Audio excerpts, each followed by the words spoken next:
Good morning dear student. मैं सोनाली स्वागत करती हूँ मेरे चैनल बायोलॉजी सोनाली में। क्लास 12 एग्ज़ाम कब से ख़त्म हो चुका है, आप आगे क्या? तो ये एक बहुत बड़ा क्वेश्चन है। तो जो भी बच्चे सोच रहे हैं कि हमें ग्रेजुएशन करना चाहिए और वो भी जूलॉजी को लेके, तो उनके लिए वीडियो बहुत हेल्पफुल होगा, क्योंकि आज के क्लास में मैं आपको जूलॉजी में क्या आपका सिलेबस होता है उसके बारे में डिटेल में आपको बोलूँगी। उसके साथ आप किस तरह से क्लासेस मेरा ले सकते हैं वो भी मैं बोलूँगी, जो कि यूट्यूब में बिल्कुल फ्री ऑफ कॉस्ट आपको क्लास मिलेगा। कोई भी कोचिंग सेंटर आपको ज्वाइन करने की ज़रूरत नहीं है। तो जूलॉजी में किस तरह से क्या आपका कोर्स जो स्ट्रक्चर होता है उसके बारे में हम लोग डिटेल में डिस्कशन करेंगे। तो फर्स्ट सेमेस्टर का जो भी आपका सिलेबस है उसको मैं भी कंप्लीट करूँगी। ऑलरेडी कंप्लीट हो चुका है, पेपर 1 कंप्लीट हो चुका है, पेपर 2 में वो थोड़ा बहुत बाकी है, वो भी कंप्लीट हो जाएगा। तो किस तरह से क्या है डिटेल हम लोग बात करेंगे। तो उससे पहले जो भी मेरे चैनल पे नए आए हैं, अगर आप जूलॉजी को आज आपका एक करियर या फिर जूलॉजी ऑनर्स में आप ग्रेजुएशन करना चाहते हैं, तो मेरे चैनल को ज़रूर सब्सक्राइब कीजिए, एक लाइक कीजिए और शेयर कीजिए, क्योंकि यहाँ पर आपको जूलॉजी रिलेटेड हर सवाल का जवाब यहाँ पर मिलेगा। तो आज देखते हैं, स्टार्ट करते हैं। तो सबसे पहले देखिए, अगर हम लोग यहाँ से शुरू करेंगे तो कोर्स क्या होता है उसको हम लोग पहले देखेंगे, जिसमें कि आपका एक मेजर होता है और 2 माइनर होता है। क्या मेजर है क्या माइनर है मैं डिटेल में आपको बोलूँगी। मेजर ये है कि टोटल आपका 6 सेमेस्टर होता है। ये 3 ईयर का कोर्स है। एक्चुअली आपका ग्रेजुएशन 4 ईयर का हो चुका है। 4 ईयर एक नेक्स्ट क्लास में मैं बोलूँगी किस तरह से आप 4 ईयर में कंप्लीट कर सकते हैं। लेकिन आज मैं आपको 3 ईयर कोर्स प्रोग्राम के बारे में बोल रही हूँ। लेकिन याद रखिए, अगर ग्रेजुएशन में 3 ईयर में आप 75 एबव आपका अगर CGPA हुआ तो फिर आप 4 ईयर के लिए एलिजिबल होंगे। तो वो तो बात की बात है, नेक्स्ट क्लास में हम लोग ज़रूर बोलेंगे। होप आप सभी 75 के ऊपर ज़रूर कोशिश करेंगे रखने के लिए। ये कोई छोटी मोटी मामूली बात तो नहीं है, लेकिन मामूली बात भी है, ठीक है। तो देखिए अगर अभी देखें तो 3 ईयर का कोर्स है, तो 1 ईयर में 2 सेमिस्टर आता है, एक ईयर में 2 सेमिस्टर आता है। इसी हिसाब से अगर 3 ईयर में देखें तो आपका 6 सेमिस्टर टोटल एग्जाम आप देंगे, तो जिसमें कि आप टोटल 15 पेपर में एग्जाम देंगे। आपका 15 पेपर आपका होगा जिसमें आप एग्जाम देंगे, ठीक है। जैसे कि फर्स्ट सेमेस्टर आपका 2 पेपर होता है, सेकेंड सेमेस्टर में 2 पेपर होगा, थर्ड सेमेस्टर में 3 पेपर होगा, फोर्थ सेमेस्टर में 3 पेपर होगा। इस तरह से आपका कोर्स किस तरह से स्ट्रक्चर किया गया है उसके बारे में मैं बोलूँगी। इसके अलावा आपका कोर पेपर 2 और कोर पेपर 3 रहता है, जिसमें कि आपका हर ऑड सेमेस्टर में 3 पेपर देना है, इवन सेमेस्टर में 3 पेपर देना है। देखिए, अगर आपका semester 1, semester 2, semester 3, semester 4, semester 5, semester 6, इस तरह से 6 सेमेस्टर है। तो कोर पेपर 2 जो होता है, अगर आप कोर पेपर 2 को चॉइस करेंगे तो सेमेस्टर 1, थर्ड और फिफ्थ, ये तीनों सेमेस्टर में आपको 3 पेपर देना पड़ेगा, माइनर पेपर, ठीक है। और अगर आप कोर पेपर थर्ड को चॉइस किए तो आपका इवन सेमेस्टर, जैसे कि सेकेंड सेमेस्टर, फोर्थ सेमेस्टर और 6 सेमेस्टर में आपको एक एक पेपर देना पड़ेगा, ठीक है। तो इस तरह से होता है। ये माइनर क्या होता है, देखिए, सोचिए अगर आप लोग जूलॉजी के आप ऑनर्स लेके पढ़े, जूलॉजी आपका ऑनर्स हो गया, तो कोर पेपर 1 मेजर सब्जेक्ट आपको जो कि आपका 15 पेपर देना है। लेकिन आप सोचे कि मुझे बॉटनी और केमिस्ट्री भी लेना है साथ में, तो माइनर में आप बॉटनी ले सकते हैं और केमिस्ट्री भी ले सकते हैं। तो कैसे करेंगे, आपका कोर पेपर 1, थर्ड और फिफ्थ में आप सोचिए बॉटनी ले लिए, ये आपका माइनर पेपर हो गया, ठीक है।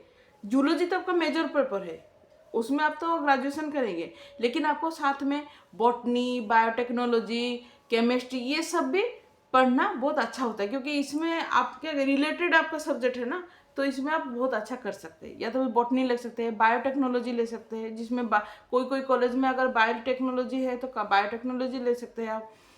इसी तरह से सेकेंड, 4 या फिर 6 में इसी तरह से आप बॉटनी या फिर केमिस्ट्री या तो फिर आप बायोटेक्नोलॉजी, इस तरह से यहाँ पर भी बॉटनी, केमिस्ट्री, बायोटेक्नोलॉजी, इस तरह से आप कोई भी पढ़ेंगे। तो सोचिए आप फर्स्ट सेमेस्टर में आप लोग बॉटनी लिए माइनर इलेक्टिव, सेकेंड सेमेस्टर में केमिस्ट्री ले लिए, थर्ड सेमेस्टर से फिर से आप लोग बॉटनी पढ़ेंगे, तो फोर्थ सेमेस्टर में केमिस्ट्री पढ़ेंगे, फिफ्थ सेमेस्टर में बॉटनी पढ़ेंगे, सिक्स सेमेस्टर में केमिस्ट्री पढ़ेंगे। इस तरह से आपका चलेगा, ऑड इवन होकर चलेगा। तो ये हो गया आपका सब्जेक्ट। इसके अलावा इस बार जो न्यू एजुकेशन पॉलिसी में एक बहुत अच्छी बात किया गया है, मल्टी डिसिप्लिनरी कोर्स, जिसमें कि देखिए यहाँ पर क्या लिखा है, basket of multidisciplinary for semester 1, 2, 3 with 3 credit student each. ठीक है, student are advise to option for course outside their discipline. तो यहाँ पर एक अच्छी बात है, मल्टी डिसिप्लिनरी मतलब क्या है। सोचिए आप लोग जूलॉजी आपका करियर लेके पढ़े, आपको यहाँ पर सोचिए आपको ये चाहेंगे कि मैं फ्यूचर में टीचर बनना है मुझे, तो टीचर के लिए एडुकेशन बहुत ज़रूरी है। तो आप चाहें तो एडुकेशन को आपका मल्टी डिसिप्लिनरी कोर्स लेके आप पढ़ सकते हैं, या तो फिर फिलोसफी भी पढ़ सकते हैं, आप चाहे तो मैथ भी पढ़ सकते हैं, आप चाहे तो हिस्ट्री, ज्योग्राफी, कोई भी फील्ड का कोई भी सब्जेक्ट आप उठाकर पढ़ सकते हैं। ये एक बहुत अच्छी बात है। एमडीसी, इसको एमडीसी बोला जाता है। एमडीसी एक बहुत अच्छी चीज़ है, चाहे आर्ट्स बच्चे साइंस भी पढ़ सकते हैं, साइंस बच्चे आर्ट्स भी पढ़ सकते हैं, एक सब्जेक्ट आप उठा सकते हैं। जैसे कि कुछ बच्चे होते हैं ना जो पहले हम लोगों का क्या होता था, हम लोग ग्रेजुएशन करते थे साइंस में, उसके बाद हमें बीएड करना पड़ा, तो बीएड में हमको फिर से कुछ नया नया लगा कि एजुकेशन क्या है, कि फिलोसफी क्या है, उसके बारे में थोड़ा सा नया लगा। या तो फिर कोई भी अगर कॉम्पिटिटिव एग्जाम देते हैं तो आजकल तो जनरल स्टडी होता है, जिसमें कि आपका हिस्ट्री, ज्योग्राफी, पॉलिटी बहुत कुछ आता है। तो हम लोगों को थोड़ा सा दिक्कत होता रहता है कि किस तरह से हम प्रिपरेशन करें। या तो फिर मेरा तो बायोलॉजी बैकग्राउंड है, तो मैथमेटिक्स में थोड़ा सा वीक हो जाते हैं बच्चे। ठीक है, इस तरह से। तो अभी उसको दूर करने के लिए आप चाहे तो सोचिए, अगर हिस्ट्री ले सकते हैं, फिलोसफी ले सकते हैं, एडुकेशन ले सकते हैं, मैथ भी ले सकते हैं, या तो भी लिटरेचर, कुछ भी आप ले सकते हैं। तो ये हो गया। उसके बाद अगर देखें एबिलिटी एनहांस कोर्स, जिसमें कि आपका सेमेस्टर 1 में, ये देखिए मैं, क्योंकि ये मेरा उड़ीसा का संबलपुर यूनिवर्सिटी का सिलेबस है, आप चाहे तो यहाँ पर आपका जो रेस्पेक्टिव यूनिवर्सिटी है उसमें आप देखेंगे तो सेमेस्टर 1 में आपका क्या होता है, एईसी एबिलिटी एनहांस कोर्स, जिसमें कि आपका सेमेस्टर 1 में, या तो फिर आप जो कंसर्न आपका सब्जेक्ट है, यहाँ पर देखिए उड़िया, हिंदी, संस्कृत, उर्दू दिया गया है। कहीं कहीं पर उनका जो रीजनल लैंग्वेज होगा उसमें आप सेमेस्टर 1 में पढ़ेंगे, और सेमेस्टर 2 में आपका इंग्लिश रहेगा। इसके अलावा आपका स्किल एनहांस कोर्स भी रहता है। ठीक है, और एक रहता है आपका स्किल एनहांस कोर्स रहेगा, जो कि सेमेस्टर 1, 2, 3 में, और इसके साथ या तो फिर वैल्यू एडेड कोर्स रहेगा। वैल्यू एडेड कोर्स भी आपका, जो कि सेमेस्टर 1 में, याद रखिए सभी का compulsory, environmental study and disaster management में रहता है। सेमेस्टर 1 में वैल्यू एडेड कोर्स में आपका environmental study and disaster management रहता है। ठीक है, तो ये हो गया। ये तो मैं डिटेल आपको बोल दी क्या क्या आपको पढ़ना होगा। अभी अगर हम लोग थोड़ा सा देखें तो ये हो गया आपका जो भी आपका क्रेडिट सिस्टम है, ये आप देख सकते हैं किस कौन से सेमेस्टर में कितना आपका रहेगा। ठीक है, इसको आप देख सकते हैं। ठीक है,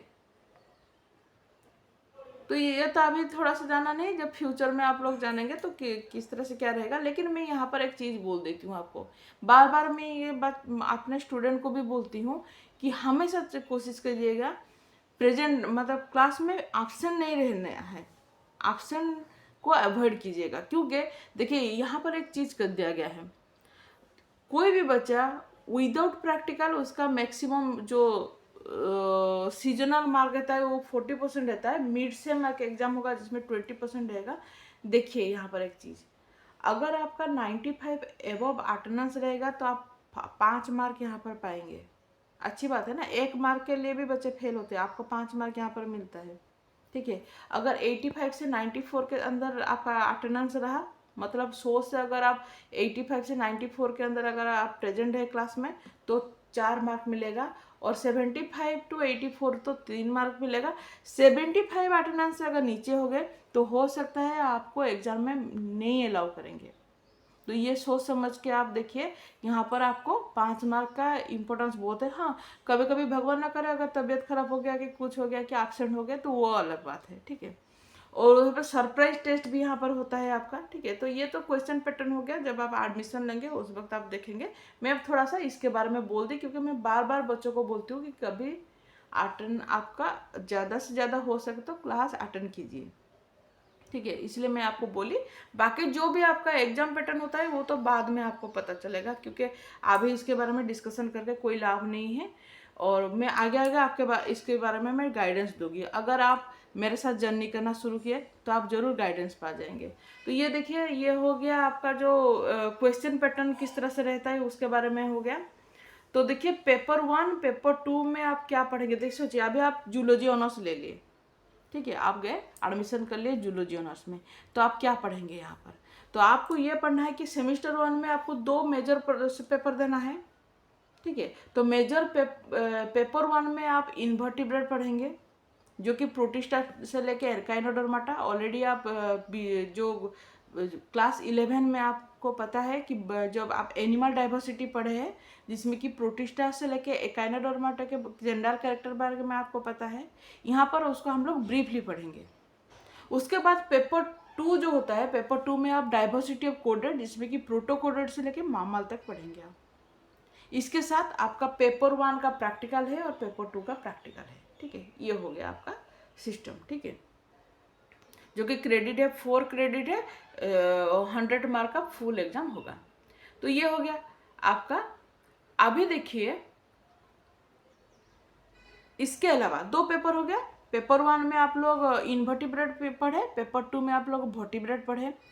आपका अगर माइनर सब्जेक्ट चॉइस करना है तो वो आप रेस्पेक्टिव जो भी आपका सब्जेक्ट, मतलब बॉटनी है तो बॉटनी में आपका क्या माइनर होगा, या फिर जूलॉजी तो या तो फिर केमिस्ट्री में क्या आपका माइनर होगा, या फिर आप बायोटेक्नोलॉजी तो उसमें माइनर क्या होगा, वो डिपेंड करता है। लेकिन अगर कोई अदर ऑनर्स लिए है, जैसे कि बॉटनी ऑनर्स बच्चे अगर जूलॉजी माइनर लेना चाहते हैं तो वो लोग पेपर 1 में इन्वर्टिब्रेट पढ़ेंगे। ये आप लोग नहीं पढ़ेंगे, जो लोग जूलॉजी लेंगे वो और जूलॉजी नहीं पढ़ेंगे, माइनर में जूलॉजी नहीं पढ़ेंगे, माइनर में कोई अदर सब्जेक्ट पढ़ेंगे, ठीक है। तो ये आपके लिए ज़रूरत नहीं है, अगर कोई अदर स्ट्रीम के बच्चे हैं तो वो पढ़ेंगे। अच्छा, यहाँ पर देखिए, संबलपुर यूनिवर्सिटी का जो पेपर 1 का जो है मल्टी डिसिप्लिनरी कोर्स, जो अदर ऑनर्स के बच्चे पढ़ना चाहते हैं तो वहाँ पर vector borne disease and epidemiology है यहाँ पर, ठीक है। तो ये पढ़ेंगे, ये अभी उतना ज़रूरत नहीं है, ठीक है, वो जब पढ़ेंगे वो देखेंगे, देखा जाएगा। और ये हो गया स्किल एनहांस, जो कि सेकेंड सेमेस्टर में पढ़ना है बच्चों को, ठीक है। अभी तो आपको तो फर्स्ट सेमेस्टर के बारे में ही सिर्फ बोल रही हूँ, ठीक है। यहाँ पर देखिए, जो वैल्यू एडेड कोर्स है VAC, उसमें आप लोग को पढ़ना है, ठीक है। मेजर 2 सब्जेक्ट हो गया, माइनर का एक अदर सब्जेक्ट पढ़ेंगे। इसके अलावा वैल्यू एडेड कोर्स में आपको environmental study and disaster management के बारे में पढ़ना है, ठीक है। ये आपका पेपर 1 में आपको पढ़ना है, ठीक है, यहाँ पर दे दिया, ठीक है। उसके अलावा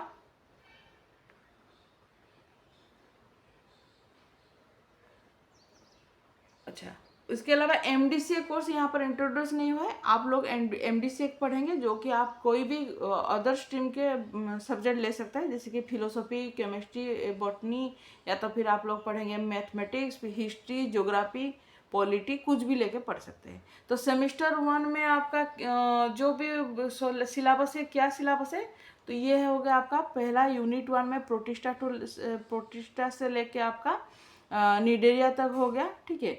और उसके बाद आपका माइनर फाइलम, जो कि टीनोफोरा हो गया। सेमेस्टर 2 में आपको पढ़ेंगे, सॉरी, यूनिट 2 में आप पढ़ेंगे जो कि प्लाटीहेल्मिन्थेसिस से लेकर नेमाटोहेल्मिन्थेसिस, इसके बारे में पढ़ेंगे आप, जो जहाँ पर कि डिफरेंट टाइप का जो क्लासिफिकेशन है और लाइफ साइकिल है उसके बारे में पढ़ेंगे। यूनिट 3 में एनिलिडा, आर्थ्रोपोडा, ओनाइकोफोरा के बारे में पढ़ेंगे। और यूनिट जो 4 है वो मोलस्का से लेके आप एकाइनोडर्माटा पढ़ेंगे। तो ऑलरेडी मैं ये सारा सिलेबस कंप्लीट कर चुकी हूँ, मैं आपको डिस्क्रिप्शन में लिंक दे दूँगी, आप जाकर पेपर 1 का सारा मेरा नोट और फिर जो भी मैं पढ़ाती हूँ क्लासेस आप पा सकते हैं। और ये हो गया प्रोटिस्टा से लेके, सॉरी ये हो गया प्रैक्टिकल, ठीक है। या प्रैक्टिकल आप देख लीजिए, ये हो गया प्रैक्टिकल, ठीक है। इसका आप स्क्रीनशॉट ले सकते हैं, ठीक है। या फिर मैं तो ये इसका जो पीडीएफ है अपने टेलीग्राम चैनल पे भी मैं शेयर कर दी हूँ, ठीक है। आप चाहें तो टेलीग्राम चैनल पर भी मेरे ज्वाइन हो सकते हैं। और ये हो गया पेपर 2 जिसमें कि डाइवर्सिटी ऑफ कोडेड, ठीक है। डाइवर्सिटी ऑफ कोडेड में यूनिट 1 में प्रोटोकोडेड एंड ओरिजिन ऑफ कोडेड्स के बारे में पढ़ेंगे। पेपर 2 में आग्नाथा, पीसेस एंड आम्फीबियन। पेपर 3 में reptiles and apps. And paper 4 में पढ़ेंगे मामल एंड जू जियोग्राफी के बारे में पढ़ेंगे। और ये हो गया उसका प्रैक्टिकल, ठीक है। तो इसमें भी मैं पेपर 1 पेपर 2 शायद मैं कंप्लीट कर चुकी हूँ, पेपर 3 और 4 बाकी है, वो भी मैं कंप्लीट कर दूंगी। तो आपका जूलॉजी ऑनर्स का जो पेपर 1 पेपर 2 में कोई दिक्कत नहीं होगा, वो आप आराम से कर सकते हैं, ठीक है। अदर स्ट्रीम के बच्चे जो कि माइनर अगर जूलॉजी लेना चाहते हैं तो उनके लिए भी कोई दिक्कत नहीं होगा, क्योंकि वही सेम पढ़ाई आप कर सकते हैं यहाँ पर, ठीक है। तो ये हो गया आपका जो सिलेबस का जो स्ट्रक्चर के बारे में मैं डिस्कशन कर दी हूँ। तो आशा है आप मेरे साथ ज़रूर जर्नी शुरू करेंगे। तो ज़रूर मेरे वीडियो को एक लाइक कीजिए, शेयर कीजिए, और अगर मेरे चैनल को सब्सक्राइब नहीं किया तो सब्सक्राइब कीजिए। आज के लिए इतना ही, थैंक यू।